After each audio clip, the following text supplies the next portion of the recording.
Lors d'une catastrophe naturelle, les services de gestion de crise sont différents suivant l'ampleur et la nature de l'événement et en fonction des moyens de réponse nécessaires. Les maires mobilisent leurs cellules de crise communales et s'appuient sur leur plan communal de sauvegarde pour préserver la sécurité des personnes et des biens.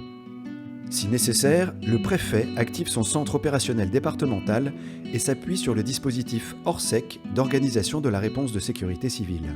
Lorsque plusieurs départements sont touchés et que des renforts sont nécessaires, l'état-major de zone, qui travaille à l'échelle interrégionale, mobilise son centre opérationnel zonal sous l'autorité du préfet de zone. Pour les crises dont l'ampleur est encore supérieure, la coordination se fait à l'échelle nationale sous l'autorité du ministre de l'Intérieur. L'exercice du 8 mars 2022 consistait à tester les procédures et les organisations des départements du Gers, du Tarn-et-Garonne, de la Haute-Garonne et de la zone de défense et de sécurité sud pour faire face à une inondation majeure. Le scénario sur lequel reposait l'exercice était le suivant. Durant le week-end, une tempête occasionne des dégâts importants à cause des vents violents. Le lundi, de très fortes précipitations s'abattent sur les territoires précédemment touchés.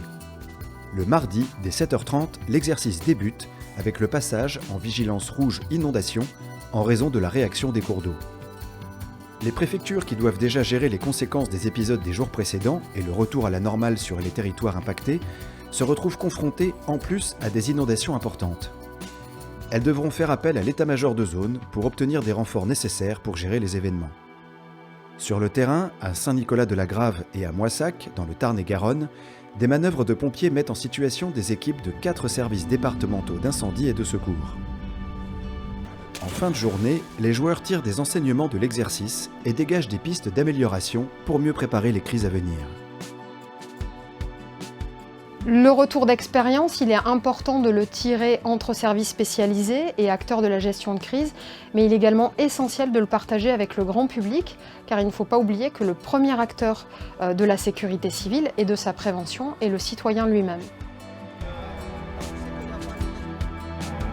Préparez-vous à faire face.